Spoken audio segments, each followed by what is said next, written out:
Bienvenidos a un nuevo video de la cátedra Análisis Matemático 1, Cálculo 1, Matemática 1 de la Facultad de Ciencias Exactas y Naturales de la Universidad Nacional de La Pampa.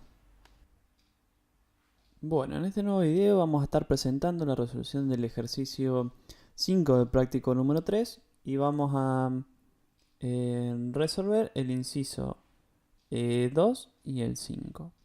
Bueno, la consigna de este ejercicio plantea determinar el dominio, hallar las intersecciones con los ejes coordenados, realizar el gráfico y a partir de este determinar la imagen y los intervalos de monotonía. Entonces, vamos a comenzar con el ejercicio 2, en donde tenemos esta función, que es una función de tipo cuadrática. Entonces, lo primero que vamos a ver es el dominio. ¿Qué pasa con el dominio? El dominio eran todos los valores de x que puede tomar esta función. ¿Qué decimos que puede tomar? Bueno, que cuando reemplazamos x por alguno de los valores, ¿sí?, podemos obtener un resultado. ¿Qué pasa? En este caso, el dominio, ¿sí?, van a ser todos los reales. ¿Por qué? Porque cualquier valor de los reales que yo coloque dentro de x me va a arrojar un resultado, ¿sí? No importa si es positivo o negativo, pero me arroja un resultado, es decir, yo puedo realizar la cuenta.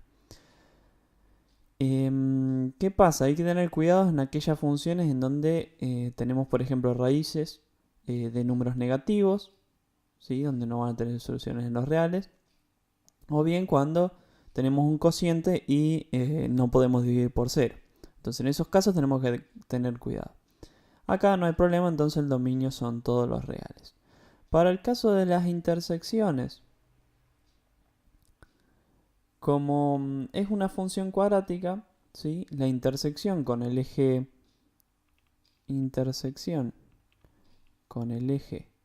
x, ¿sí?, recuerden que al ser una función cuadrática tenemos un coeficiente principal a, que en este caso va a ser menos 1, un coeficiente b, que en este caso es 6, que es el que acompaña el término lineal, el a es el que acompaña el término cuadrático, y c va a ser quien acompaña el término independiente, que en este caso es menos 7. Entonces, intersección con el eje x, ¿qué pasa? Y tiene que valer 0. ¿Qué nos queda? Nos queda que nuestra función menos x cuadrado más 6x menos 7 es igual a 0. Como estamos en una función cuadrática, hay dos valores que cumplen esa condición que hacen la función 0. ¿Cómo encontramos esos valores? Los encontramos aplicando Bhaskara. Con estos coeficientes, estos valores de a, b y c, aplicábamos Bhaskara, aplicábamos la fórmula o bien usamos la calculadora y vamos a obtener los resultados, que pueden ser reales o imaginarios, ¿sí? Imaginarios, recuerden que entonces no cortaban al eje x, y reales cortaban el eje x. Entonces, si calculamos las raíces, tenemos una de las raíces, ¿sí?, yo lo hice con la calculadora, pero podemos hacerlo a mano tranquilamente.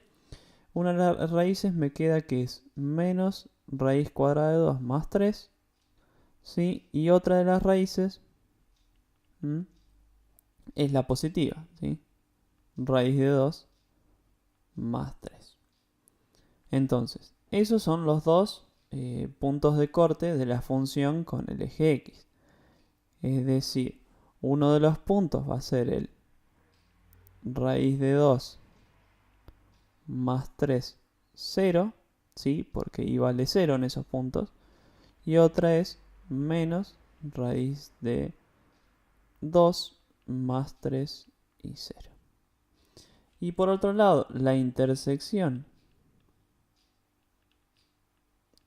con el eje y, entonces nosotros lo que tenemos que hacer es tomar x igual a 0. Si tomamos x igual a 0 en nuestra función, nos queda que menos 0 al cuadrado más 6 por 0 menos 7. ¿Qué me va a dar? Me va a dar la ordenada de origen, ¿sí? Que es menos 7. Entonces el punto de intersección con el eje Y va a ser el 0 de X menos 7 de Y. Entonces ya tenemos los puntos de intersección con los ejes y tenemos el dominio. Pero ¿qué pasa? Como es una función cuadrática, recordemos que el valor de A, si A era positivo, ¿sí? Si A era positivo, nosotros teníamos una función cuadrática de esta forma, es decir, cóncava hacia arriba. Y si era negativo, teníamos algo de la forma cóncava hacia abajo. Entonces, teníamos las dos raíces y tenemos la ordenada de origen, pero una característica, un elemento importante de la función cuadrática es el vértice, que es importante tanto para encontrar la imagen de nuestra función, como también para encontrar los intervalos de crecimiento de la función y además para poder graficarla lo más exacta posible. Entonces, el vértice, ¿sí? El vértice de una función cuadrática estaba compuesta, o sea, es un punto, claramente, por una coordenada que sabemos representarla como x sub b y otra coordenada que decimos que es la y sub b. La b del superíndice hace referencia a que es la coordenada del vértice, ¿no? Entonces, x sub b, ¿sí? Se calculaba como el valor de b menos b sobre 2 por el valor de a. En este caso, b valía 6, dijimos, o sea que es menos 6 sobre 2 por, en este caso, a es menos 1. Esto es menos 6 sobre menos 2 y esto me da 3 positivo. Ahora, ¿cómo calculo el I sub b? El I sub b no era más que nuestra función evaluada en el valor x sub b. Y esto no es más que el menos 3 al cuadrado más 6 por 3 menos 7. Y esto me da menos 9 más 18 menos 7. Y esto me da, acá tengo 9, 10 menos 16 y 8, esto me da 2 positivo. Entonces, de acá, ¿sí? Yo tengo que el vértice está en el punto 3 de x, 2 de y. Entonces ya, con todos esos valores, nosotros con todos esos datos, que son las intersecciones con los ejes, o sea, las raíces, la ordenada de origen y el vértice, ya podemos hacer una gráfica bastante acertada de nuestra función. Entonces vamos a GeoGebra, así la graficamos. Ahora sí, en GeoGebra vamos a empezar marcando primero los puntos de intersección con el eje X, que eran las raíces. Entonces, raíz cuadrada de 2 más 3, ¿sí? Y la otra coordenada era 0. Y la otra raíz era raíz cuadrada de 2, esto era menos raíz cuadrada de 2 más 3 y 0. ¿Qué más nos faltaba? Bueno, la ordenada de origen, que era menos 7, perdón, 0 de x menos 7 de y. Y el vértice, que era en el punto 3 de x, 2 de y. Fíjense que a tener en cuenta que el valor de la coordenada x del vértice siempre tiene que caer a la mitad de las dos raíces. Entonces, ¿qué pasaría? La función quedaría algo de esta forma. O sea, desde el vértice, recuerden que era negativo, o sea que esto va para abajo y esto va para abajo.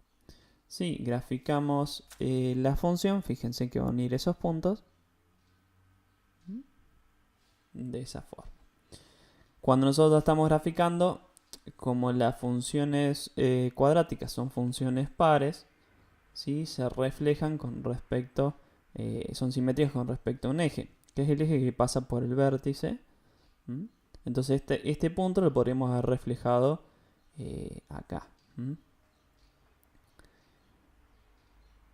Bien, entonces finalmente, ¿qué nos queda? Fíjense, nos queda que el dominio eran todos los reales, pues ya lo hemos calculado. La imagen, ¿qué pasa? La imagen, fíjense que el valor más alto que toma i es el 2. La imagen son los valores que arroja la función, los valores de i que arroja la función cuando nosotros tomamos valores del dominio. Entonces, ¿qué pasa? El valor más alto en este caso va a ser 2 y de ahí va hacia abajo la función, o sea, hacia el menos infinito. La intersección con los ejes ya la habíamos calculado con el eje x y el eje y. Y vamos al crecimiento y decrecimiento de la función. Fíjense que la función va a crecer. ¿A qué hacemos referencia cuando la función crece? Hace referencia a aquellos valores de la función que toma la función, valores de x, para los cuales el valor de y va aumentando o disminuyendo. Fíjense, por ejemplo, nosotros, qué sé yo, venimos desde el lado de los menos infinitos desde x. Decimos, bueno, para 0 me da menos 7. Bueno, para 0,5 capaz que me da menos 4. Para 1 me da menos 2. Fíjense que yo a medida que aumento los valores de x, en este caso van aumentando los valores de y. Por eso vamos a decir que va a ser creciente para valores de x que van desde menos infinito a 3. ¿Por qué a 3? Porque justo en 3, ¿sí?, toma la función el valor más alto. Y de ahí en adelante comienza a decrecer. O sea que de 3 a más infinito, recuerden que crecimiento y decrecimiento son valores de x para los cuales y crece o decrece. Bien, entonces desde 3 a más infinito la función decrece. Bueno, y ahí estaría el análisis del primer ejercicio.